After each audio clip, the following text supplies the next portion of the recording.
చంద్రబాబు గారు ఏమంటారంటే మొన్న తన ప్రభుత్వాన్ని అప్రతిష్ట పాలు చేయడానికి కుట్రలు జరుగుతున్నాయి, కుయుక్తులు పన్నుతున్నారని అంటున్నారు. తన డ్యాగ కన్ను అట్ట చేస్తానని అంటున్నారు. అసలు వేరే వాళ్ళు కుట్రలు చేయాల్సినంత అవసరం ఉందా? ఆయన మాటలు వింటేనే అనిపిస్తుందా లేదా? తిలక్ గారు మీకేమనిపిస్తుందా? అసలు చంద్రబాబు గారు 55 లక్షల ఆదాయం సమకూరుస్తానంటాం, అంతకుముందేమో వర్క్ ఫ్రమ్ స్టేషన్ ఇంటికి హోమ్ కింద 10 లక్షలు నెలకు వచ్చేటట్టు చేస్తానంటాం, ఇప్పుడు అనేక మాటలు మాట్లాడటం, ఆ మహానాడు సందర్భంగా బస్సులు వాడుకోవటం, చెట్లు కొట్టేయటం, అలాగే డ్వాక్రా మహిళలను బెదిరించటం, ఇవన్నీ ఆయన చేస్తూ అలాగే సూపర్ 6 హామీలు ఎట్లాగో ఎగ్గొట్టాడు. ఇంతకీ చంద్రబాబు అనేక హామీలు ఎగ్గొట్టారు. ఒక పెన్షన్ 1000 రూపాయలు ఇవ్వడానికి లక్షలు ఖర్చు పెట్టుకెళ్ళి హెలికాప్టర్లో తిరుగుతారు. చంద్రబాబు ప్రభుత్వాన్ని అప్రతిష్ట పాలు చేసే పరిస్థితి ఇంకెవరికైనా ఉంటుందా? ఆయనే అప్రతిష్ట పాలు చేసుకుంటున్నాడా అన్నది నా సందేహం. మీరేమంటారు? నమస్కారం. తెలుగుదేశం ప్రభుత్వం వచ్చిన తర్వాత సంవత్సర కాలంలో అనుసరించిన విధానాలు, చేపట్టినటువంటి కార్యక్రమాలు, చేస్తారు వేరే వాళ్ళు ఎవరు చేయక్కర్లేదండి. ఆయనే రాజకీయ సమాధి కట్టుకుంటారు. ఆయన ఆరోపణలు చేస్తారు తప్ప ఆయన ఏ రోజు కూడా పరిపాలకుడు అనేవాడు, రాజే కానీ ప్రజాస్వామ్యంలో కానీ పరిపాలకుడు అనేవాడు ఏ నిర్ణయం తీసుకున్నా ప్రజలకు ఉపయోగపడేదిగా ఉండాలి.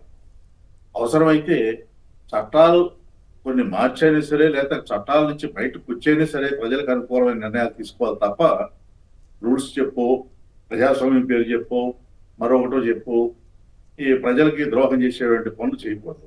కానీ చంద్రబాబు నాయుడు గారు అధికారంలోకి వచ్చిన దగ్గర నుంచి ప్రజలకు ద్రోహం చేసే పనులు తప్ప మరొకటి లేదు. ఇది ఏదో వేగ్గా నేను అంటున్న మాట కాదండి. ఆయన సూటిగా సమాధానాలు చెప్పగలిగితే ఇప్పుడు రేషన్ షాపులు ఆరోపణ చేస్తున్నారు. ఏమని చేస్తున్నారంటే ఈ రేషన్ షాపులకి స్థానంలో ఇంటింటికి వెహికల్స్ లో సప్లై చేయడం వలన అవినీతి జరిగింది. వైసీపీ వాళ్ళు అంటే ఆ ఇష్యూలోకి మళ్ళీ వెళదామండి. అట్లా కాదు తిలక్ గారు, ఆ ఇష్యూలోకి మళ్ళీ వెళదాము, డీటెయిల్గా డిస్కస్ చేయాలి. సంక్షిప్తంగా నా ప్రశ్న ఏమంటే చంద్రబాబు గారు మొన్న అమలాపురంలో ఎక్కడో మాట్లాడుతూ నా ప్రభుత్వాన్ని అప్రతిష్ట పాలు చేయడానికి కుయుక్తులు పన్నుతున్నారు కొందరు అని చెప్తున్నారు. కుయుక్తులు పన్నాల్సిన అవసరం ఉందా? 55 లక్షలు అని చెప్పినటువంటి సీఎం అయినా అట్లా చెప్తారా? అలాగే ఆయన మాటలు కానీ ఇవన్నీ కూడా చూస్తే ప్రభుత్వాన్ని వేరే వారు అప్రతిష్ట పాలు చేయాల్సిన అవసరం ఉందా అన్నదే సంక్షిప్తంగా మీరు మాట్లాడితే మళ్ళీ వేరే వీడియోలు వేరే చర్చలోకి వెళ్దాం. ఒక మాటలో చెప్తానండి. ప్రభుత్వాన్ని అప్రతిష్ట పాలు చేసింది ఎవరనేది జేసీ ప్రభాకర్ రెడ్డి గారు చెప్పిన మాటలు చాలు, ఎవరు చెప్పక్కర్లేదు. ఇప్పుడు 55 లక్షలని ఈయన అంటున్నాడు. మనిషికి ప్రతి నిరుద్యోగికి 10 లక్షల రూపాయలు చొప్పున ఇస్తామని చెప్పిన మాట పవన్ కళ్యాణ్ గారు చెప్పారు ఎలక్షన్ ముందు. అందువల్ల ఎవరు అప్రతిష్ట పాలు చేయక్కర్లేదు. తెలుగుదేశం వాళ్ళే అంతర్గత సంభాషణలో ఏం మాట్లాడుకుంటున్నారని తెలిస్తే ఆయనకు అర్థమవుతుంది. రైట్. శేఖర్ గారు చెప్పండి, ప్రభుత్వాన్ని అప్రతిష్ట పాలు చేస్తున్నారా మీరు? ఆయనే అప్రతిష్ట పాలు చేసుకుంటున్నాడా అన్నది నా ప్రశ్న. సార్ ఇప్పుడు వచ్చేసి స్వతంత్ర భారతదేశం వచ్చినప్పటి నుంచి సార్ ఈ రోజుటి వరకు ఆంధ్ర రాష్ట్ర పౌరుల యొక్క తలసరి ఆదాయం 2,70,000 రూపాయలు సార్. అవును, 2,70,000 రూపాయలు సార్. కానీ చంద్రబాబు నాయుడు గారు దిగిపోయడానికి దాన్ని 55 లక్షలు చేస్తారండి సార్. సార్ గోదావరి జిల్లాలో ఈ మధ్య కూడా చూసాం సార్, పిట్టల దొర అని చెప్పేసి. ఆ మాటలకి చంద్రబాబు నాయుడు గారి మాటలకి పెద్ద తేడా ఏం లేదు సార్. ఇంకోటి సార్, ఇది కుట్రలు పడాల్సిన అవసరం ఏంటి సార్? ఒంగోలులో వేరే చౌదరిని చంపింది మీ పార్టీ వాళ్ళు. శాంతి భద్రతలకి కాపాడడం చేతగాక, లా అండ్ ఆర్డర్ ని చేతిలో పెట్టుకోవడం చేతగాక మీ వేరే చౌదరిని మీ పార్టీ వాళ్ళు చంపేస్తారు. ఇక్కడ గుండ్లపాడులో చూస్తే సార్ వాళ్ళ పార్టీ వాళ్ళనే జంటాయత్తులు చేసుకున్నారు. కేసులు మాత్రం వైఎస్ఆర్ కాంగ్రెస్ పార్టీ వాళ్ళ మీద. మీరు శాంతి భద్రతలను కాపాడలేక 7 ఏడాది అయిపోయింది సార్ వచ్చి. ఏ వ్యవస్థ మీద పట్టు లేదు, చేత కావట్లేదు, ఏ పని చేయట్లేదు, అప్పులు మాత్రం ఎప్పుడు చేత కాక చేవలేక మాట్లాడే మాటలు సార్ ఇవన్నీ. ప్రజలు నవ్వుకుంటున్నారు సార్ ఈరోజు. నిజంగా ప్రజలు పొరపాటున ఓటేసాం, ఇలాంటి వ్యక్తిగా మనం ఓటేసిందని ప్రజలు నవ్వుకునే పరిస్థితి వచ్చింది సార్. రైట్. అంటే 55 లక్షలు సంవత్సరానికంటే నెలకి దాదాపు 5 లక్షలు 4.5 లక్షల దాకా, నెలకి 4.5 లక్షలు ఆదాయం వచ్చేటట్టుగా ఆయన చేస్తానన్నారంటే ఆయన ఎట్లా ఈ వయసు రీత్యా అట్లా మాట్లాడుతున్నారా, లేదా పొరపాటు మాట్లాడుతున్నారా, వెంటనే సరిదిద్దుకునే పరిస్థితి లేదా? సార్ ఏడాదికే 2,70,000 సార్ ఇప్పుడు ఉండేది స్వతంత్ర ఉండేది. భారతదేశం. అట్లాంటిది నెలకి 5 లక్షలు అంటే, నెలకి 5 లక్షలు 5 లక్షలు చేసేస్తాం. అంటే అసలు ఈ సీఎం గారు ఇట్లా అన్నారండి, ఇతర రాష్ట్రాల్లో చెబితే ఎంత పరువు తక్కువ అవుద్ది. అక్కడ ఢిల్లీలో మొన్న ఈ పారిశ్రామికవేత్తలతో మాట్లాడుతూ నేనే బ్రాండ్ అని అంటాం, తనకు తానే చెప్పుకోవటం, వాళ్ళు కదా అనాల్సింది. ఆ బ్రాండ్ అనగానే బ్రాండ్ అంటే ఏమి బ్రాండు, ఏంది ఇట్లాంటి బ్రాండ్, పారిశ్రామికవేత్తలను బెదిరించే బ్రాండు ఏది, టీడీపీ ఎమ్మెల్యేలు చంద్రబాబు గారి బ్రాండే సార్, చంద్రబాబు గారి బ్రాండే సార్. ఎందుకంటే short, Sumo, champion, triple X, good friends ఇలాంటివన్నీ బెంగళూరు బ్రాండ్, బెంగళూరు విస్కీ, వీటన్నిటికీ ఆయన బ్రాండే సార్. అసలు వేరే వాళ్ళకి అక్కడ నా పాయింట్ ఏంటి, వేరే వాళ్ళకి ఎవరికి అవకాశం ఇస్తున్నారు, మీ మీద కుట్ర పని అప్రదర్శపాలు చేయాల్సిన అవసరమే, అసలు అవకాశమే ఇవ్వట్లేదు. అది సమస్య. ఇప్పుడు సూపర్ సిక్స్ అని మీరు తిలక్ గారు చెప్పమన్నారా, శేఖర్ రెడ్డి చెప్పమన్నారా? మళ్ళీ నా దగ్గర అప్పులు లేవు అని చెప్పి, నా దగ్గర డబ్బులు లేవు, మీరు చెవిలో సంపద సృష్టించని చెప్పమన్నారా? ఇవన్నీ అప్రతిష్ట, ఆయన తెచ్చుకున్న అప్రతిష్ట లేకపోతే ఇంకెవరన్నా చేస్తున్న అప్రతిష్ట? ఇదంతా అయినా కూడా ఎదుటి వాళ్ళ మీద ఆరోపణ చేయడం అనేది ఆయనకు అది ఒక అలవాటుగా మారింది. తెలంగాణ వార్తలు చూస్తే కంకర్లో వంకర పనులు, సంగారెడ్డి జిల్లాలో విచ్చలవిడిగా అక్రమ మైనింగ్, యువ వికాసం అర్హుల లెక్క తేలాకే అంటూ రేవంత్ రెడ్డి గారు వాటికి సంబంధించి ₹1,00,000 50,000 ఇచ్చే కార్యక్రమానికి టైం పడుతున్నారు. స్లాట్ బుకింగ్ నేటి నుంచే అంటూ ఈ రిజిస్ట్రేషన్లకు సంబంధించి పొంగులేటి శ్రీనివాసరెడ్డి గారు చెప్పారు. ఈ ప్రైవేటుకు ఫైబర్ నెట్ ఇచ్చేస్తున్నారటండి ఏపీలో అన్ని పోర్టులు ప్రైవేట్కే, మెడికల్ కాలేజీలు ప్రైవేట్కే. ఇప్పుడు ప్రభుత్వ ఆస్తులు కలిగిన ఫైబర్ నెట్ కూడా నిర్వహణ అంతా ప్రైవేట్ వాళ్ళకేనంట. ఇక ఈ బిల్డప్ బాబాయిలే రాస్తున్నారు అక్కడక్కడ కొన్ని వాస్తవాలు. మావాడే వదిలేయండి, అవినీతి పరులకు నేతల అండ, ప్రాసిక్యూషన్ వద్దంటూ లేఖలు, శాఖాపరమైన విచారణకు సిఫారసులంటూ, పైగా దీంట్లో కూడా మళ్ళీ జగన్ సమానంలో తప్పులు చేసిన వారిని కాపాడేందుకు తెలుగుదేశం వాళ్ళు విశ్వవిత్తనాలు చేస్తున్నారని ఆంధ్రజ్యోతి రాసింది. అంతే తప్ప తెలుగుదేశం వాళ్ళు ఏదో పనులు చేస్తున్నారని రాయడానికి ధైర్యం లేక ఇట్లా మళ్ళీ వాళ్ళ మీద పెట్టడం. ఇక ఈ బిళ్ళప్ బాబాయ్ ఈనాడు వాళ్ళు 25 ఏళ్ళు కరెంటు బిల్లు రాదంతే అని బ్యానరు. అబ్బబ్బబ్బబ్బా ఏమి బిల్డప్ అండి. కొత్త జిల్లాలు పాత పద్ధతులు అంటే ఇంకో బిల్డప్ బాబాయ్. అంటే ఈ జిల్లాలు కూడా ఎత్తేస్తారో ఏం పాడో మరి ఏం జరుగుతుందో తెలియదు. ఇక 10th విద్యార్థులపై చెరగని రిమార్క్, విద్యాశాఖ తీరుపై రాష్ట్ర వ్యాప్తంగా భగ్గుమంటున్న విద్యార్థి లోకం. మీ పాలనలో విద్యారంగం భ్రష్టుపోయిపోయిందన్న వైఎస్ జగన్, లోకేష్ గారి పాలనలో, చంద్రబాబు గారి పాలనలో వీళ్ళిద్దరూ ఈ విద్యా వ్యవస్థను ఏ రకంగా భ్రష్టు పట్టించింది ఆయన వివరించారు. అలాగే అయితే లోకేష్ గారు జగన్ భ్రష్టు పట్టించిన విద్యా వ్యవస్థను గాడిని పెడుతున్నాం అంటూ జవాబు పత్రాల మార్కుల్లో 20% వ్యత్యాసం అప్పుడు వచ్చింది, ఇప్పుడు వివరాలను బయటపెట్టే ధైర్యం చేయలేదంటూ ఎదురుదాడి చేసిన ప్రయత్నం. అలాగే అయితే విశేషం ఏంటంటే ఆయన ఇంకోటి జగన్ గారి మీద ఒక ఆరోపణ చేశారు. 10వ తరగతి పేపర్లు ఎత్తుకుపోయారంటూ ఒక పిచ్చి ఆరోపణ చేస్తే దానికి మీ సోషల్ మీడియాలో జవాబు వచ్చింది. ఏమనంటే జగన్ హైదరాబాద్ పబ్లిక్ స్కూల్లో CBSE చదివాడు కాబట్టి ఏపీ ప్రభుత్వ SC బోర్డు నిర్వహించే 10వ పరీక్ష పత్రాలు ఎత్తుకెళ్ళి ఏం చేసుకుంటాడు అంటూ, ఈ కంప్యూటర్ సెల్ ఫోన్ తెచ్చాను హైటెక్ సీఎం అని చెప్పుకునే బాబు 15 ఏళ్ళు సీఎంగా ఉండి ఎందుకు నిరూపించలేదంటూ వాళ్ళు సోషల్ మీడియాలో వ్యాఖ్యానించారు. సో ఈ పరిస్థితి చాలా దారుణంగా ఉంది. మరోవైపు రేషన్ షాపులు వ్యవస్థ, వాటి గురించి ఈ రెండు కలిపి నడుపుతాం. మరి వారి మాట ఏంటి, మరి సనాతన ధర్మాన్ని కలుషిత ధర్మం అన్న వారిపై చర్యలు తీసుకోలేదేమంటూ పవన్ కళ్యాణ్ వ్యాఖ్య. శర్మిష్ఠ ఆవిడ్ని అరెస్ట్ చేయడం మీద పవన్ కళ్యాణ్ ఆక్షేపించారు.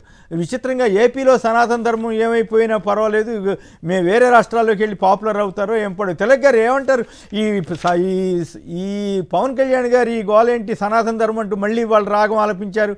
ఏపీలో అన్ని అరాచకాలు చేసేటప్పుడు సోషల్ మీడియాలో ఎంత ఘోరంగా జరుగుతున్నప్పుడు నోరు విప్పని పవన్ కళ్యాణ్ ఇప్పుడు మళ్ళీ వెస్ట్ బెంగాల్లో జరిగిన దాని మీద రియాక్ట్ అవుతున్నారు. మీరేమంటారు? ఆయనకి జాతీయ రాజకీయాల మీద ఆసక్తి ఉంటే ఈ రాష్ట్ర మంత్రి పదవి వదిలేసి ఢిల్లీలో ఒక పదవి తీసుకుని ప్రదేశం అంతా తిరిగితే బాగుంటుందండి. ఆయన తమిళనాడు వెళ్ళో బెంగాల్ గురించి మాట్లాడితే అది ఎలా ఉంది. ఒక మాట చెప్తానండి, అసలు ఆయన ఈ సంవత్సర కాలంలో ఎన్ని రోజులు ఆఫీసులో ఉన్నాడు, ఎన్ని రోజులు ప్రభుత్వ కార్యక్రమాల్లో పాల్గొన్నాడు ఓ లెక్క చెప్పమన్నాడు. అది వదిలేసి ఏదో మాటలు చెప్తే ఎలా కుదురుతుంది? ఆయన సనాతనవాదిగా దేశవ్యాప్తంగా పేరు ప్రతిష్టలు తెచ్చుకోవాలని కోరిక ఉంటే Bharatiya Janata party road map ప్రకారం ఆయన వ్యవహరించాలని అనుకుంటే ఆయన పార్టీని రద్దు చేసి బీజేపీలో చేరిపోయి ఢిల్లీలో పదవి తీసుకుని దేశమంతా తిరగమని ఎవరు వద్దన్నారు? సో గొడవ లేదు. కాంగ్రెస్ లో కూర్చుని ఏంటి ఈ ప్రచారం ఏంటి, ఈ గోల ఏంటి అసలు? శర్మిష్ఠ గురించి బెంగాల్ ప్రభుత్వం ఇక్కడ ప్రభుత్వం లాగా అక్కడ ప్రభుత్వం ఉంది, వాళ్ళు ఏదో నిర్ణయం తీసుకున్నారు, దాని గురించి మాట్లాడాక అక్కడ ప్రతిపక్షాలు ఉన్నాయి. ఈయనకెందుకు గోల? ఏదో దేశ భక్తి అంతా ఈయన దగ్గరే ఉన్నట్టుగా. ఆయన సందర్భం లేదు, ఏమీ లేదు. ఆయనకి ఎక్కడ పేపర్లో ఫోటో వస్తుందో, ఎక్కడ పేరు ప్రతిష్టలు వస్తాయో చూసుకుని దాన్ని బట్టి మాట్లాడుతున్నాడు తప్ప ఒక పద్ధతి, ఒక దిశ, విధానం అంటూ ఏమీ లేదు ఆయనకి. అంతేకాకుండా అసలు సనాతన ధర్మం అని పేరు చెప్పి హిందూ మతానికి అపచారం కలిగేలాగా అక్కడ తిరుపతి లడ్డు కానించి అనేక చర్యలు, అనేక గందరగోళాలు సృష్టించినటువంటి పవన్ కళ్యాణ్ గారు అందులో కూడా భాగస్వామే కదా. ఆయన ఇప్పుడు మళ్ళీ ఎక్కడో వెస్ట్ బెంగాల్లో సనాతన ధర్మం గురించి మాట్లాడటం అనేది విడ్డూరంగానే అనిపిస్తుంది. అంతేకాదు టీటీడీలో నిన్న అక్కడ నినాదాలు చేశారంట, వాళ్ళ మీద కేసులు పెడతారంట. వాళ్ళు చాలా ఇబ్బంది పడతా, ఎవరో టీడీపీ మాజీ ఎమ్మెల్యే గారి ఆయన ముఖ్యానుచరుడు గారి సన్నిహితుడు ఎవరో నినాదాలు చేశారంట, బోర్డు మంది అరిస్తే. ఇట్లాంటి వాటి మీద మాత్రం రియాక్ట్ అవ్వరు. ఆ టీటీడీలో జరుగుతున్న అరాచకాల మీద మాట్లాడరు, అక్కడెక్కడో సనాతన ధర్మం అని చెబుతున్నారు. మీరు కూడా మాట్లాడతారా శేఖర్ గారు దాని మీద సంక్షిప్తంగా? ఎస్ సార్, మీరు తిరుపతిలో ఒకటి జరిగింది అన్నారు కదా, దాని గురించి ఒక్క నిమిషం మాట్లాడాలనుకుంటున్నాను సార్. ఏంటంటే నిన్న ఒక టీవీ చర్చా కార్యక్రమంలో ఆ జర్నలిస్ట్ పేరు కూడా నేను ఇక్కడ మాట్లాడడం ఇష్టం లేదు. జర్నలిజం చదవని జర్నలిస్ట్ సార్ ఆయన మాట్లాడుతున్నారు. అలాంటి వాళ్ళందరినీ కూడా బ్యాన్ చేసేయాలంట సార్, ఇంకా తిరుపతికి రానికూడదంట సార్. ఫెసిలిటీస్ కోసం వస్తున్నారా మీరు తిరుపతికి? మీకు భోజనం పెట్టాలా, పాలు ఇవ్వాలా, వాటర్ ఇవ్వాలా అని గుండెలు బాదుకుంటూ చెప్తున్నాడు సార్. అంటే భక్తులు ఇంతమంది, వేలాది మంది, లక్షలాది మంది భక్తులు ఇచ్చే విరాళాలు భక్తుల ఫెసిలిటీస్ కాకపోతే మీ టీటీడీ చైర్మన్ జోబు లెక్క? మినిమం ఇంగితం ఉండదు సార్. అక్కడ ఈ ప్రభుత్వం వచ్చిన తర్వాత ప్రభుత్వం ఇలాంటి తప్పులు చేస్తుంది అని చెప్పి ఎవరన్నా రోడ్డు మీదకి వచ్చి మాట్లాడితే పోలీస్ వ్యవస్థే కాదు సార్, ఒక సెక్షన్ ఆఫ్ మీడియా కూడా దాడి చేస్తా ఉంది సార్. కరెక్ట్. ఒక సెక్షన్ ఆఫ్ మీడియా కూడా అక్కడ ఫలానా తప్పు జరుగుతుంది అని చెప్పేసి శేఖర్ రెడ్డి అని నేను పోయి రోడ్డు మీద మాట్లాడితే పోలీసులు కేసు పెట్టడం కదా, ఒక సెక్షన్ ఆఫ్ మీడియా అవును ట్రయల్స్ చేస్తా ఉంది సార్. కాదు, నినాదాలు చేస్తేనే కేసులు పెడితే అప్పుడు చంద్రబాబు గారు, లోకేష్ గారు, పవన్ కళ్యాణ్ గారు వీళ్ళందరి మీద ఎన్ని కేసులు పెట్టి ఉండొచ్చు అప్పుడు గత 5 ఏళ్లలో? ఎంత అరాచకంగా మాట్లాడారు ఆ రోజుల్లో. సార్ నినాదాలు చేస్తే కేసు పెట్టారు కదా సార్. ఈ దుర్మార్గులే సార్ తిరుపతిలో వాచ్ టవర్ ని కాస్త సిరువులాగా చూపించారు దుర్మార్గులు. ఈ దుర్మార్గులు వాచ్ టవర్ ని ఇంకా వీళ్ళకి గురి శిక్ష చేయాలి సార్. ఇక కాదు, పవన్ కళ్యాణ్ గారికి సడన్ గా ఈ మధ్యకాలంలో మాట్లాడట్లేదు, సోషల్ మీడియా మీద ఎంత దాడులు జరుగుతున్నా ఏపీలో అయ్యేం మాట్లాడట్లేదు.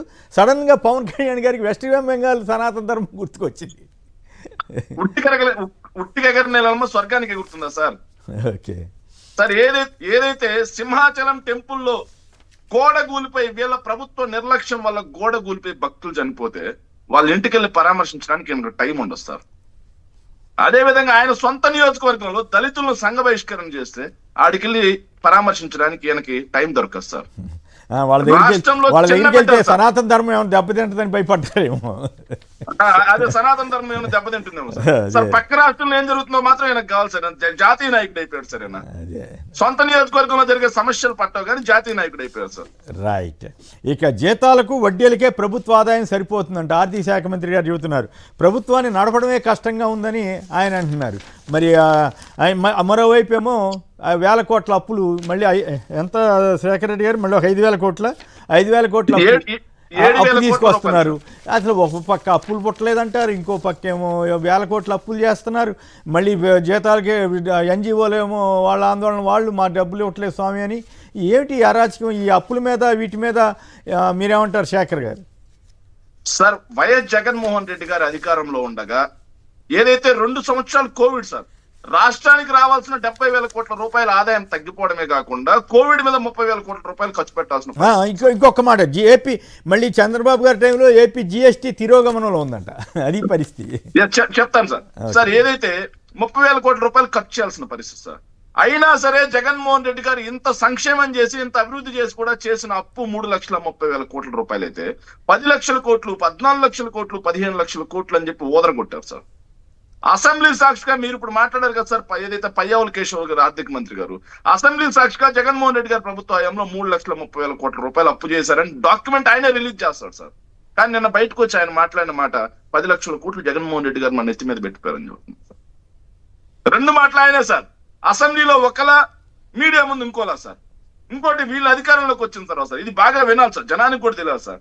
సార్ జూన్ 11 వీళ్ళు అప్పు తీసుకురావడం స్టార్ట్ చేశారు సార్. మొదటగా 2,000 కోట్ల నుంచి, ఏదైతే జూన్ లో 6,000 కోట్లు, జూలైలో 10,000 కోట్లు, ఆగస్టు లో 3,000 కోట్లు, సెప్టెంబర్ లో 4,000 కోట్లు, అక్టోబర్ లో 6,000 కోట్లు, నవంబర్ లో 4,000 కోట్లు, డిసెంబర్ లో 9,237 కోట్లు, జనవరిలో 10,000 కోట్లు, ఫిబ్రవరిలో 7,000 కోట్లు, మార్చిలో మరో 3,670 కోట్లు ఒకసారి, 4,548 కోట్లు ఒకసారి సార్. ఏప్రిల్ 3వ తారీఖున 5,750 కోట్లు, మే 6వ తారీఖున 7,000 కోట్లు, రేపు జూన్ 3వ తారీఖున, రేపే సార్, రేపు మంగళవారం మరో 7,000 కోట్లు సార్. సార్ రాష్ట్రంలో కోవిడ్ లాంటి క్లిష్ట పరిస్థితులు ఉన్నా సరే, నాకు తెలిసి రాష్ట్ర చరిత్రలో సార్ ఏదైతే ఆర్బీఐ బాండ్స్ కి వెళ్ళి 5,000 కోట్లు ఒక్కరోజు తీసుకొచ్చిన చరిత్ర ఇప్పటి వరకు లేదు సార్, ఒకే రోజు. కానీ ఇక్కడ ఒకే రోజు సార్ 7,000 కోట్లు, 9,000 కోట్లు, 10,000 కోట్లు ఒకే రోజు సార్. మరి ఇప్పుడు శ్రీలంక అవట్లేదా? చంద్రబాబు గారు ఉన్నారు కాబట్టి శ్రీలంక కాదు సార్. సార్ ఇంకోటి, సివిల్ సప్లై కార్పొరేషన్ నుంచి 5,200 కోట్లు తెచ్చారు సార్. మార్కెట్ ఎన్ఎండిసి నుంచి 2,800 కోట్లు తీసుకొచ్చారు సార్. ఏపీ ఎండిసి ద్వారా 5,000 కోట్లు, మధ్య 10,000 కోట్లకి ఇండియన్ పెట్టారు సార్. రాజధాని పేరుతో 31,000 కోట్లు, ఇప్పటికీ మరొక 21,000 కోట్ల రూపాయలు మళ్ళీ ఇండియన్ పెట్టుకున్నారు సార్. ఇలా 1,50,000 కోట్ల పైచులకు అప్పు, ఏడాది పాలన. ఇంకా 10 రోజులు ఉంది సార్ ఆయన ముఖ్యమంత్రిగా ప్రమాణ స్వీకారం చేసిన టయానికి, ఇంకా 10 రోజులు ఉంది. 10 రోజులు మిగిలి ఉండగానే ఏడాదిలో 1,50,000 కోట్ల పైచులకు అప్పు చేస్తే మరి రాష్ట్రం ఇప్పుడు శ్రీలంక కావట్లేదా? రాష్ట్రం ఇప్పుడు సోమాలియా కావట్లేదా? రాష్ట్రం ఇప్పుడు వెనుజులా కావట్లేదా సార్? నేను అడుగుతున్నాను సార్ ఒక విషయం. ఇంత డబ్బు తీసుకొచ్చారు కదా, ఎస్ జగన్మోహన్ రెడ్డి గారు 3,30,000 కోట్ల రూపాయలు డబ్బు తీసుకొస్తే 2,70,000 కోట్ల రూపాయలు సంక్షేమం చేశారు. డీబీటీ, నాన్ డీబీటీ, పోర్టులు కట్టారు, మెడికల్ కాలేజీలు కట్టారు, ఫిషింగ్ హార్బర్లు కట్టారు, రైతు భరోసా కేంద్రాలు కట్టారు, సచివాలయాలు కట్టారు, విలేజ్ క్లినిక్లు కట్టారు, నాడు నేడు స్కూల్స్, నాడు నేడు హాస్పిటల్స్. ఇలా అభివృద్ధి అనేది కళ్ళ ముందు కనిపిస్తుంది. మరి ఈ ఏడాదిలో వీళ్ళు తీసుకొచ్చిన 1,50,000 కోట్ల రూపాయల అప్పుతో ఏం చేశారు? ఒక్క సంక్షేమ పథకం ఇచ్చారా? ఉన్న సంక్షేమ పథకాలకు మొత్తానికి మంగళం పాడారు. ఒక్క ఉద్యోగం అయితే రేషన్ షాపుల వాహనాల వాళ్ళకేమో డబ్బులు వేస్ట్ అంట. నవయుగ కంపెనీ వాళ్ళకి ఎంత 1,600 కోట్లు ఎంతో హడావుడిగా క్యాబినెట్ నిర్ణయం తీసుకోవటం, ఇచ్చేసేయటం. మరి ఇచ్చేసి ఉంటారేమో అనుకుంటున్నాను. అట్లాగే ఇది టీడీపీ వాళ్ళ మీద విజిలెన్స్ కేసులు ఉన్నాయంట అప్పట్లో. ఏది పని చేయకపోయినా చేసినట్లుగా చెట్టు నీరు ఇటువంటి కార్యక్రమాల కింద వాళ్ళందరికీ డబ్బులు ఇచ్చేసారండి. మరి వాళ్ళందరికీ డబ్బులు ఎట్లా వస్తున్నాయో, పేదలకి డబ్బులు వచ్చేసరికి ఏమో డబ్బులు వేస్ట్ అని అంటాం ఏంటో, హెలికాప్టర్లు కొనటం, ఇవన్నీ. పైగా నాకు ఆశ్చర్యకరమైన విషయం ఏంటంటే, 1,000 రూపాయలు అదనంగా పెంచి ఆ 1,000 రూపాయలు అదనంగా ఇవ్వటం కోసం లక్షలు కోటి రూపాయలు వద్దు ఒక్కో సభకి. ప్రతిరోజు ఎక్కడో చోట కార్యక్రమం పెట్టడం, హెలికాప్టర్లో టూర్ చేయటం. మరి ఇవన్నీ మరి వేస్ట్ ఆఫ్ మనీ కింద రాదా సార్? చంద్రబాబు నాయుడు గారు అంటేనే event manager, event CM sir. ఆయన ఈవెంట్ లో ప్రతినిత్యం చేస్తా ఉన్నారు సార్. ఇంకోటి నేను అడుగుతున్నాను సార్, వీళ్ళకి ఏపీఎండిసి ఇది ఏదైతే వీళ్ళకి సంబంధించి రేషన్ బియ్యం తరలించే యంత్రాలకు సంబంధించి వృధా ఖర్చు సార్. కానీ అమరావతిలో 15 కోట్ల రూపాయలు విలువ చేసేటువంటి రోడ్డుకి 40 కోట్లు 50 కోట్లు ఎక్సెస్ రేట్లు ఇస్తే మంచిది వృధా కావట్లేదు సార్. 3,500-4,000తో కట్టాల్సిన స్క్వేర్ ఫీట్ కి 8,500-9,000 ఇస్తే అది వృధా మనీ కాదు సార్. తనకు సంబంధించిన కాంట్రాక్టర్లకి ఎక్సెస్ మనీ ఇస్తే వృధా కాదండి సార్. కానీ పేద బడుగు బలహీన వర్గాలకు చెందినటువంటి వ్యక్తులకి నెల జీతంగా 21,000 రూపాయలు ఇచ్చి రేషన్ తరలిపోకుండా ఏదైతే గడప వద్దకే రేషన్ తీసుకెళ్తే అది వృధా ఖర్చు సార్. దాని మీద ఈనాడులో రాశారు సార్ అప్పట్లో. అది మళ్ళీ సపరేట్గా వద్దాం. గారు కేసర్ గారు, చంద్రబాబు నాయుడు పరిపాలనా దక్షుడా, జగన్మోహన్ రెడ్డి పరిపాలనా దక్షుడా? ఎందుకంటే 14 ఎన్నికల ముందు అనుభవం ఉంది. పరిపాలనా దక్షుడు చంద్రబాబు నాయుడు అని ప్రచారం చేశారు, కొంత ప్రజలు నమ్మారు, సరే అధికారంలోకి వచ్చారు. ఆయన పరిపాలనా దక్షుడు ఏంటో ప్రజలు చూశారు, 19 ఎన్నికల్లో ఓడించారు. ఇప్పుడు 24 ఎన్నికల్లో గెలిచిన తర్వాత ఈ సంవత్సర కాలంలో ఆయన పరిపాలన దక్షత ఏమిటి? ఒకటి, జగన్మోహన్ రెడ్డి గారు అప్పులు ఎక్కువ చేశారు, రాష్ట్రాన్ని శ్రీలంక తయారు చేశారని చెప్పిన మాట వాళ్ళు నిజంగా చెప్పుకుంటే మరి వీళ్ళు ఎందుకు అప్పులు చేస్తున్నారో జవాబు చెప్పాలి. 2, జగన్మోహన్ రెడ్డి గారు కేంద్ర ప్రభుత్వం నుంచి చట్టబద్ధంగా రావాల్సిన నిధులు తేవడం కాకుండా అదనంగా కూడా నిధులు తీసుకొచ్చారు, స్కీములు తీసుకొచ్చారు, కొన్ని ప్రాజెక్టులు తీసుకొచ్చారు. మరి చంద్రబాబు నాయుడు గారు ఎందుకు ఫెయిల్ అయ్యారు? చట్టబద్ధంగా రావాల్సిన నిధులు కూడా తగ్గినాయి అనేది ఈ మధ్య వచ్చిన రిపోర్ట్. 3, ఆంధ్రప్రదేశ్లో వస్తున్నటువంటి ఆదాయం, ఖజానాకు రావాల్సిన ఆదాయం పడిపోయింది. ఎందుకు పడిపోయింది? ఈ 3 అంశాలకి ఆయన జవాబు చెప్తే రాష్ట్రాన్ని గొప్పగా పరిపాలనిస్తున్నట్టు, ఆయనకు అనుభవం ఉన్నట్టు మనం చెప్పుకోవచ్చు. ఇది చేయకుండా ప్రజలకు ఏది మీరు జగన్మోహన్ రెడ్డి గారు పెట్టినటువంటి పథకాలు ఆర్బికేలు తీసేశారు, రైతులకు ఉపయోగమా? జవాబు చెప్పండి, జస్టిఫై చేయండి. మీరు చౌక దుకాణాలు పెడుతున్నారు, ఎండిఓలు తీసేస్తున్నారు, ప్రజలకు ఉపయోగమా కాదు? ప్రజలు చెప్పాలి, మీరు ప్రజలు మీరు చెప్పుకోవడం కాదు. తర్వాత ఈ విద్యా వ్యవస్థలో చాలా నాశనం చేశారని చెప్పేసి నిన్న లోకేష్ గారు అంటున్నారు. జగన్మోహన్ రెడ్డి గారు నాశనం చేశారు, మేము సరి చేస్తున్నామని. జగన్మోహన్ రెడ్డి గారు నాశనం చేస్తే ఇంటర్మీడియట్ రిజల్ట్స్ లో బాగా వచ్చినాయి, నా గొప్పతనం ఈ సంవత్సర కాలంలో నేను చాలా బాగా చేశానని చెప్పి ఎందుకు చెప్పుకున్నారు? అప్పుడు జగన్మోహన్ రెడ్డి గారు పోటీ చేయలేదా? 10th క్లాస్ రిజల్ట్స్ చెడిపోతేనే, ఈ రిజల్ట్స్ అడ్డగోలుగా వస్తేనే జగన్మోహన్ రెడ్డి గారు నాశనం చేశారా? ఇంటర్ రిజల్ట్స్ మాత్రం జగన్మోహన్ రెడ్డి సంబంధం లేదు, లోకేష్ గారు గొప్పతనం అని చెబుతారా? అలాగే మీకు ఈ సంవత్సర కాలంలో దేని మీద కాన్సన్ట్రేట్ చేశారు? జగన్మోహన్ రెడ్డి గారు తీసుకొచ్చినటువంటి ఏ పథకాలు మీరు అమలు చేయడానికి ప్రయత్నం చేస్తున్నారు? వేటిని పక్కన పడేశారు? వాటికి కూడా జవాబు చెప్పాలి. మెడికల్ కాలేజీలు అమ్మటం, ప్రైవేటీకరణ చేయడానికి అది ప్రజలకు ఉపయోగమా? హార్బర్లు ప్రైవేటీకరణ చేయటం, పోర్టులు ప్రైవేటీకరణ చేయటం ప్రజలకు ఉపయోగమా? ఎవరు చెప్పాలి కదా. కాదు తిలక్ గారు నా పాయింట్ ఏమంటే, ఓకే ఇప్పుడు అప్పుల మీద వీటన్నిటి మీద మనం ఆధార సహితంగా పత్రికల్లో వచ్చిన వార్తలు వీటన్నింటిని చూపించి అడుగుతూ ఉంటే ఎవరెవరో ఫోన్ చేసి కొంతమంది అమాయకులు అనుకోవాలా, అజ్ఞానం అనుకోవాలా, వాళ్ళ అజ్ఞానాన్ని జనం మీద రుద్దాలనుకుంటున్నారా, లేదు విధానాల మీద మాట్లాడలేక సత్తా లేక మాట్లాడట్లేదా? ఊరికే తిట్టిపోతే ఏం ఉపయోగం? తిలక్ గారు, కేసర్ గారు, వీళ్ళంతా కూడా ఎక్కడి నుంచి చేస్తుంటారు? తెలుగుదేశం శిబిరాల్లో చేస్తుంటారు. ఇంకా చెప్పాలంటే తెలుగుదేశం ఒక టీం పెడుతుంది, ఏ టీవీలో ఎవరితో మాట్లాడాలి, విధానపరంగా మాట్లాడమనండి, మనకేం అభ్యంతరం లేదు. ఆ స్క్రిప్ట్ ప్రకారం మాడతారు తప్ప వాళ్ళు సబ్జెక్ట్ మాట్లాడరు. ఇప్పుడు నేను చెప్పిన దాని ప్రకారం రాష్ట్ర ఆదాయం ఎందుకు తగ్గింది ఖజానాకి అవన్నీ చెప్పమానండి, చెప్పాలి కదా. మనం డబ్బా కొట్టామన్నారు, ఆయన ఊరూరు బిల్డింగ్లు కట్టింది జగన్ గారు కట్టింది అబద్ధమా? పోర్టులు కట్టింది అబద్ధమా? మెడికల్ కాలేజీలు కట్టింది అబద్ధమా? మనం అయ్యే చెప్పాం కానీ ఇంక వేరే ఏమీ చెప్పలేదు కదా. అయ్యి చెప్పకుండా మరి సూపర్ 6 ఇస్తామని చెప్పి చంద్రబాబు గారు చెప్పింది వాస్తవమా కాదా? మరి ఎందుకు ఇవ్వలేకపోతున్నారు? అవి చెప్పాలి కానీ ఇట్లా మాట్లాడితే ఉపయోగం ఉంది. శర్మ గారు ఎన్టీఆర్ జిల్లా నుంచి. శర్మ గారు నమస్కారం, మాట్లాడండి. నమస్తే సార్, పెద్దలకి నమస్కారం. నమస్కారం సార్. ఈ ఏడాది విధ్వంసం మీద ఒక బుక్లే చేయలేదు. కనీసం మీ బెల్లిపండు దినాన్నేమో జరుపుకొని కూడా ప్రభుత్వం నిర్బంధాలు చేస్తుంటే కనీసం ఒక బుక్లెట్ వేసి ఫోటోలతో సహా వాళ్ళు చేసిన అరాచకాలు, అత్యాచారాలు, బుక్లెట్ వేయాలన్న ఆలోచన కూడా రాపడటం నాకు చాలా బాధగా ఉంది సార్. వేశారో లేదో మీకు తెలిసి, మీకు నాకు తెలియదు కదా మిత్రమా. శేఖర్ గారు ఆయన ఎవరు శర్మ గారు అంటే అడుగుతున్నారు, ఈ ఏడాది కాలం విధ్వంసాల మీద ఏమన్నా బుక్లెట్ అంటే వేశారా?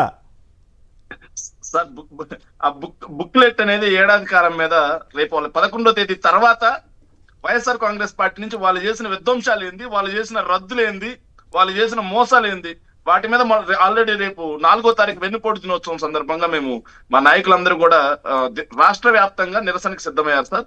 అందరూ ప్రజలను కలుపుకొని బుక్లెట్ కూడా వేస్తారు సార్. అయితే అడ్డం పడుతున్నారంటే కదా, అవేం జరగకుండా అనుమతులు ఇవ్వట్లేదని చెప్పి నేను అక్కడ వార్తలు వచ్చినాయి సార్. ఇంకోటి ఇంతకు ముందు కాలర్ సార్ నవ్వు వచ్చింది సార్. ఇది మీ ఒక్కరి విషయంలో జరిగేదే కాదు సార్, అందరి విషయంలో కూడా. ఇప్పుడు నేను అడుగుతున్నాను సార్ డైరెక్ట్ గా, నేను అప్పుల గురించి మాట్లాడాను సార్. ఆర్బీఐ ప్రెస్ రిలీజ్ లో స్టేట్ సెక్యూరిటీస్ ఆక్షన్ అని చెప్పి ఒకటి ఉంటుంది సార్. దాంట్లోకి వెళితే ఏ స్టేట్ ఏ నెలలో ఎంత తీసుకొచ్చిందని వాళ్ళు ఆర్బీఐ వాళ్ళు ప్రెస్ రిలీజ్ ఇచ్చాం సార్. దాంట్లో ఉన్నదే కదా నేను చెప్పాను. మరి అది డబ్బా ఎట్లా అవుతుంది? ఏందో మరి ఆ పిచ్చిగోళ అంటే కాదు. ఇందా తిలక్ గారు చెప్పినట్లు ఆ పార్టీకి సంబంధించిన వారు అభిమానులు ఉంటే ఉండొచ్చు, మనమే వారిని తప్పు పట్టట్లా. కానీ పేరు మార్చుకోవటం, అబద్ధాలు చెప్పటం, మళ్ళీ వాటిని సమర్థించుకోవటం, మనల్ని తిట్టడం ఏంది అంటే కూటమి ప్రభుత్వం ఎంత బలహీనంగా ఉందన్నది తెలియజేస్తోంది ఆ విషయాలని. సార్ ఎన్టీఆర్ భవన్ కేంద్రంగా ఉన్మాదుల ఫ్యాక్టరీ తయారవుతుంది సార్ నారా లోకేష్ గారి ఆధ్వర్యంలో. ఎంతలా అంటే నేను అడుగుతున్నాను సార్, నాడు నేడు ద్వారా స్కూల్స్ డెవలప్ చేశారా? అది డబ్బా కొట్టుకోవడమా? గ్రామ సచివాలయ వ్యవస్థ, గ్రామ స్వరాజ్యం దిశగా అడుగులు వేసాం మేము, అది డబ్బా కొట్టుకోవడమా? పోర్టులు కట్టాం, మెడికల్ కాలేజీలు కట్టాం, ఫిషింగ్ హార్బర్లు కట్టాం, అది డబ్బా కొట్టుకోవడమా? నాడు నేడు ద్వారా హాస్పిటల్స్ డెవలప్ చేసాం, అది డబ్బా కొట్టుకోవడమా? రైట్. అయితే ఉద్దానం స్వతంత్ర భారతదేశం వచ్చిన తర్వాత 75 సంవత్సరాల చరిత్రలో మంచినీళ్ళు అయితే చచ్చిపోయే పరిస్థితి. అలాంటి ఉద్దానం ప్రాజెక్ట్ మేము క్లియర్ చేసాం, అది డబ్బా కొట్టుకోవడమా? ఉద్దానం ప్రాజెక్ట్ వెళ్ళి చూడాలి సార్. ఆ మునీర్ ఎవరైతే నేను చూసి వచ్చాను. ఇవన్నీ పేర్లు మార్చుకుని పిచ్చేవాళ్ళు కొంతమంది, ఇదే మీరు అన్నట్లుగా కొంతమంది కేంద్రంగా ఉన్మాదులు తయారు చేస్తాం. అది మంచిది కాదు, సమాజానికి మంచిది కాదు. ఇప్పుడు ఏపీ సమాజాన్ని తీసుకెళ్తున్నారు అనేది నా బాధ. చెప్పండి. ఇప్పుడు లోకేష్ గారు 10th క్లాస్ గురించి మాట్లాడారు కదా. అవును. జగన్ గారు విద్యా వ్యవస్థను భ్రష్టు పట్టిస్తే ఆంధ్రప్రదేశ్ ప్రభుత్వ విద్యా సంస్థల్లో చదివిన వాళ్ళు ఐక్యరాజ్య సమితి వేదికగా ఎందుకు ఆంధ్రప్రదేశ్ పేరు ప్రతిష్టలో పెంచారు. మరి లోకేష్ గారి హయాంలో క్వశ్చన్ పేపర్ లీక్ అవుతాయి, 10th క్లాస్ రిజల్ట్స్ ఎట్లా వస్తాయి, దీనికి బాధ్యులు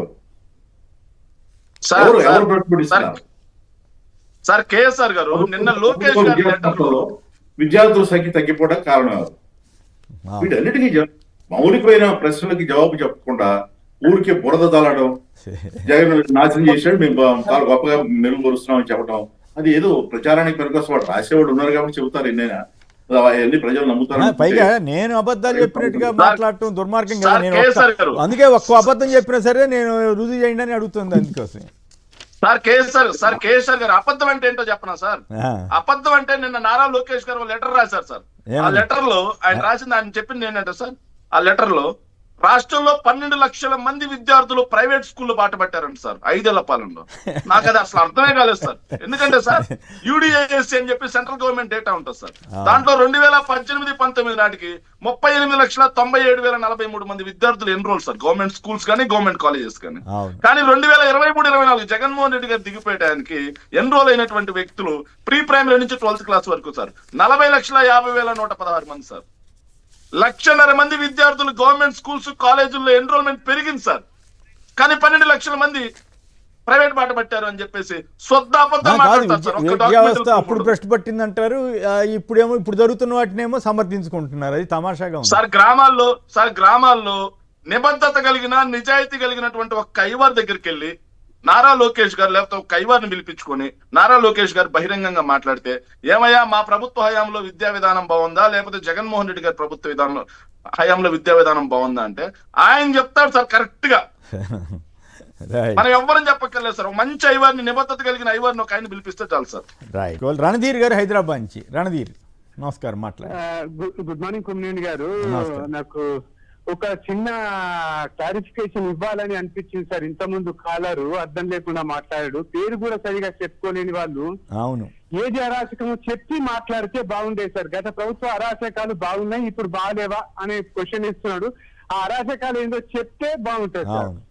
అంటే అట్లా కాదు రణధీర్ గారు ఇక్కడ పాయింట్ ఏంటంటే ప్రభుత్వం అన్న తర్వాత ఆ ప్రభుత్వంలోనూ కొన్ని లోటుపాట్లు ఉండొచ్చు, ఈ ప్రభుత్వంలోనూ లోటుపాట్లు ఉండదు. కానీ ఎవరు ఎక్కువ చేశారనేది ఈ ఏడాది కాలాన్ని పోల్చుకుని మనం డిబేట్లు అవన్నీ నడుస్తూ ఉంటాం.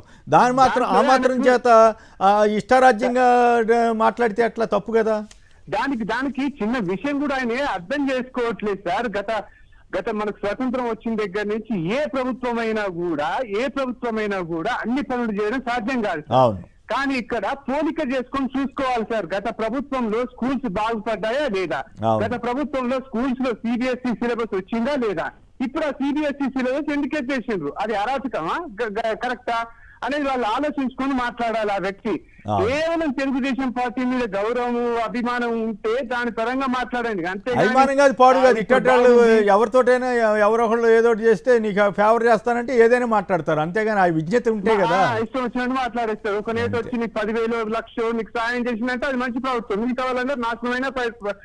ఆయనకు ఒకటి అర్థం అయితేనే ఆయన చుట్టుపక్కల ఉన్న ప్రజలు ఇబ్బంది పడుతున్నారు అన్న విషయం ఆయన గుర్తించలేకపోతున్నారు. ఆయన కానివ్వండి, ఏం చేస్తాం వాళ్ళకి. ఇప్పుడు అట్ట కాదుగా పేర్లు మార్చి చెప్పటం, అబద్ధం అర్థమైపోతుంటుంది మనకి వాళ్ళ మాట్లాడే తీరు వీటన్నిటిని బట్టి.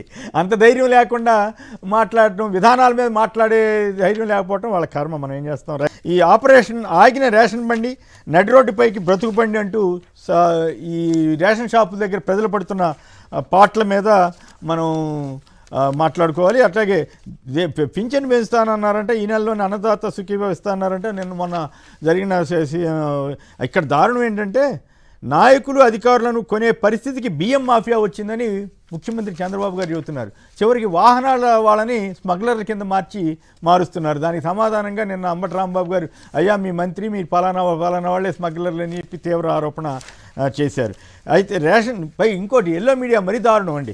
రేషన్ చెప్పులు తప్పాయంట. పాపం ముసలాళ్ళు ఆ వీడియో వేస్తారు, మా వాళ్ళు చూడొచ్చు.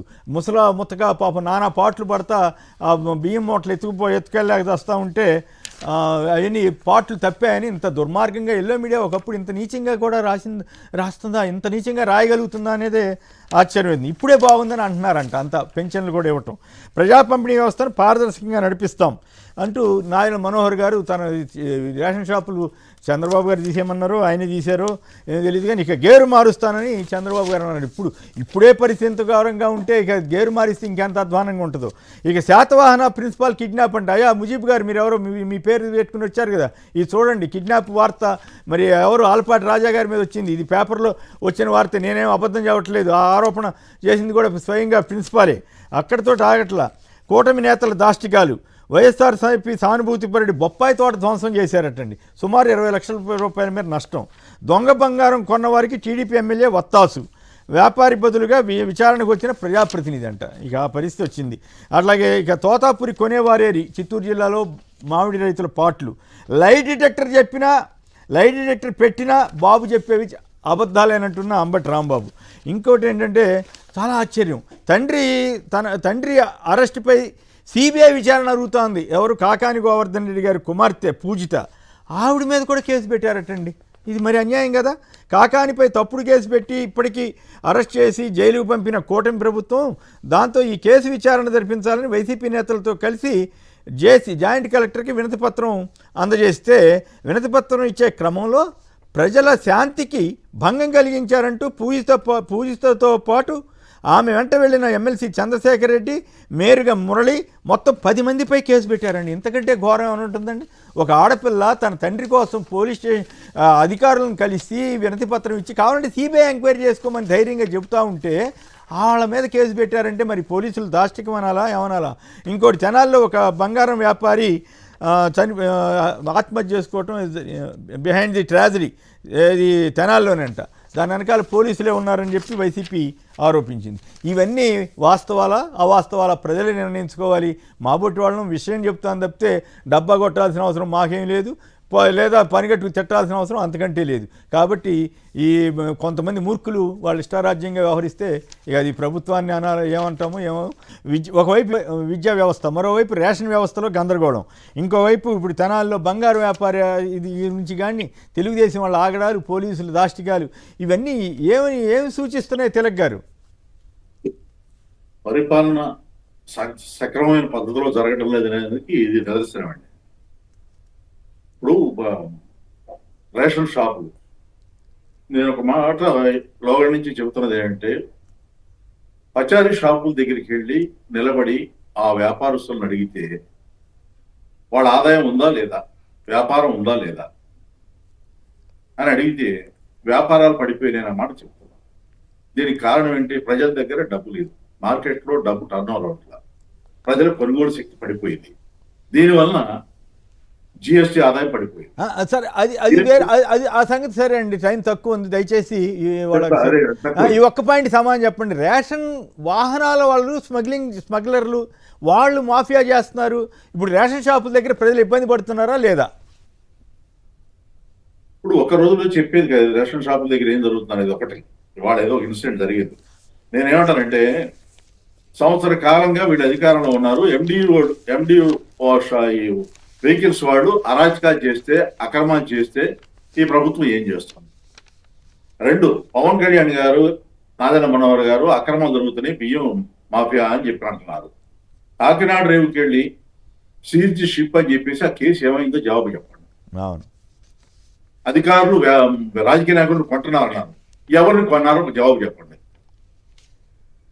3, ఈ ఈ ఈ డిస్ట్రిబ్యూషన్ సిస్టమ్ వలన రేపు ఒక మంత్రి గారు చెప్పారు నిన్న, రాబోయే రోజుల్లో గ్రామాల్లో మాల్స్ పెడతారట ఈ చౌక దుకాణాలను. అంటే తెలుగుదేశం వాళ్ళని తీసుకొచ్చి అక్కడ అపాయింట్ చేసి, లేకపోతే రేషన్ షాప్ డీలర్కి మాల్ పెట్టేంత ఒక పెద్ద బిల్డింగ్ తీసి అద్దెకి తీసుకుని పెట్టేంత కెపాసిటీ ఉంటుందని తెలుగుదేశం వాళ్ళని తీసుకొచ్చి రేషన్ షాప్ డీలర్గా మార్చి వాళ్ళతో మాల్స్ పెట్టించి ప్రభుత్వంతోనే పెట్టుబడులు, ప్రభుత్వం నుంచి ఆదాయం వచ్చేటివి చేసి, ఇవన్నీ ఆలోచనలు వీళ్ళకి పార్టీ బేస్డ్ ఆలోచనలు తప్ప ప్రజలను బేస్ చేసుకుని ప్రజలకు ఉపయోగపడే ఆలోచనలు చేస్తున్నారని నేను అనుకోవట్లేదు. రైట్. శేఖర్ గారు,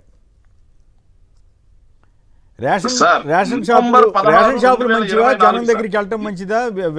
వ్యవస్థల్ని, ఈ విద్యా వ్యవస్థని, రేషన్ వ్యవస్థని భ్రష్టు పట్టించింది ఎవరు? ఇప్పుడు పోలీసుల అరాచకాలు, టీడీపీ నేతల అరాచకాలు. ఇందాక ఎక్కడ చూశాను, రెడీమిక్స్ ప్లాంట్ వాళ్ళని బెదిరించారు. నా స్కూల్కి 15 లక్షల రూపాయలు విలువైన రెడీమిక్స్ పంపించకపోతే నీ సంగతి చూస్తానని చెప్తే వాళ్ళు ఉచితంగా ఇవ్వలేము సార్ అంటే మొత్తం తాలూకాలో ఉన్న ఆఫీసులందరినీ పంపించి వాళ్ళ మీద లక్షల ఫైన్లు వేయించడం, ఎంత అరాచకం. మళ్ళీ ఇంకో పక్కేమో చంద్రబాబు గారు తన బ్రాండ్ అని చెప్పటం. శేఖర్ గారు సార్, నవంబర్ 16, 2024 ఈనాడులో ఒక కథనం వచ్చింది సార్. కథనం ఏంటంటే, రెచ్చిపోతున్న రేషన్ మాఫియా, ఎక్కడ చూసినా కుప్పల తెప్పలుగా పేదల బియ్యం, కేంద్ర రాష్ట్ర ప్రభుత్వాలకి ఏడాదికి 11,000 కోట్ల రూపాయల ఖర్చు, 80% బియ్యం నల్ల బజార్లోనే, ఏటా 8,833 కోట్ల బియ్యం నల్ల బజారుకు తరలింపులో ఉంది. సన్న బియ్యం ఇస్తే అదనపు భారం ఏడాదికి 1,800 కోట్లు. సన్న బియ్యం ఇస్తే ఏదైతే ఈ రేషన్ మాఫియా తగ్గుతుందని చెప్పి ఒక కథనం వేశారు సార్. సార్, మరి నవంబర్ లోనే MDU వాహనాల గురించి రాశారు కదా సార్. మరి నవంబర్, డిసెంబర్, జనవరి, ఫిబ్రవరి, మార్చు, ఏప్రిల్, మే, ఈ నెలలన్నిట్లో ప్రభుత్వం గుడ్డిగాడిది పలుతూ ఉంటుందా సార్? అంటే ముందు ప్రాతిపదిక తయారు చేస్తున్నారనమాట. వాళ్ళు చేయదలుచుకున్నటువంటి వాటిని ముందుగా ఎల్లో మీడియాలో రాయించడం, చేయటం. సార్ ఏంటంటే సార్, జగన్మోహన్ రెడ్డి గారు తీసుకొచ్చిన రీఫార్మ్స్ ఏవి కూడా కనిపించకూడదు. జగన్మోహన్ రెడ్డి గారు సచివాలయ వ్యవస్థ తీసుకొచ్చాడు, నిర్వీర్యం చేయాలి. జగన్మోహన్ రెడ్డి గారు రైతు భరోసా వ్యవస్థ తీసుకొచ్చాడు, నిర్వీర్యం చేయాలి. జగన్మోహన్ రెడ్డి గారు వాలంటరీ వ్యవస్థ తీసుకొచ్చాడు, నిర్వీర్యం చేసేసారు ఆల్రెడీ. జగన్మోహన్ రెడ్డి గారు ఏదైతే MDU వాహనాల ద్వారా ఏదైతే మొత్తంగా సార్ 9,000 MDU వాహనాలు ఏంటంటే 9,623 వాహనాలు తీసుకొచ్చి, ఆ వాహనాల ద్వారా 20,000 మందికి ఉపాధి దొరుకుతా ఉంది. ఈ రోజు 20,000 మంది అంటే 20,000 కుటుంబాలు, 20,000 కుటుంబాలను ఈ రోజు రోడ్డు మీద వేశారు. ఎప్పటికే 10,000 ఇస్తామని చెప్పి ఆశ పెట్టి 10,000 జీతమీడే కాకుండా మీకు 50,000 రూపాయలకు సంపాదించుకునేదానికి నేను స్కిల్ ఇస్తాను అని చెప్పేసి 2,60,000 మంది వాలంటీర్ల గొంతు కోశారు సార్. తర్వాత ఏదైతే ఏపీ బేవరేజ్ కార్పొరేషన్ ఉద్యోగుల గొంతు కోశారు, ఏపీ ఫైబర్ నెట్, ఈ రోజు ఏపీ సివిల్ సప్లైస్, MDU వాహనాల ద్వారా 20,000 మందికి, దాదాపుగా 3 లక్షల మందికి ఉద్యోగాలు తొలగించేశారు.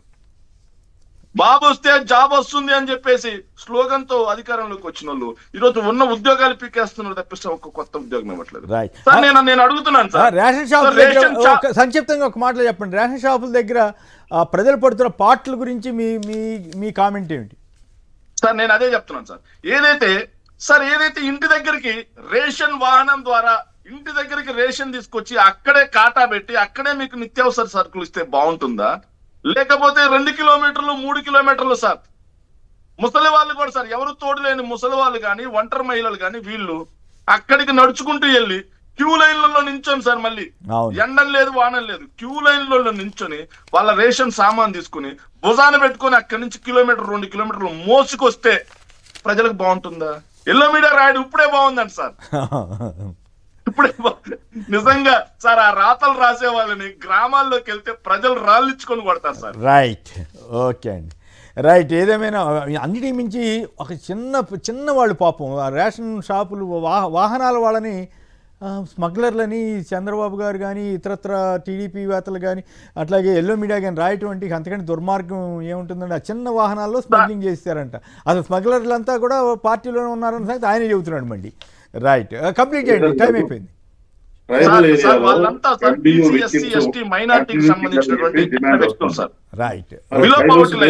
మాట్లాడుతున్నటువంటి పవన్ కళ్యాణ్ గారు దీని గురించి ఎందుకు మాట్లాడుతున్నారు? ఏం చెప్తాం, ఎవరి గురించి మాట్లాడాలి?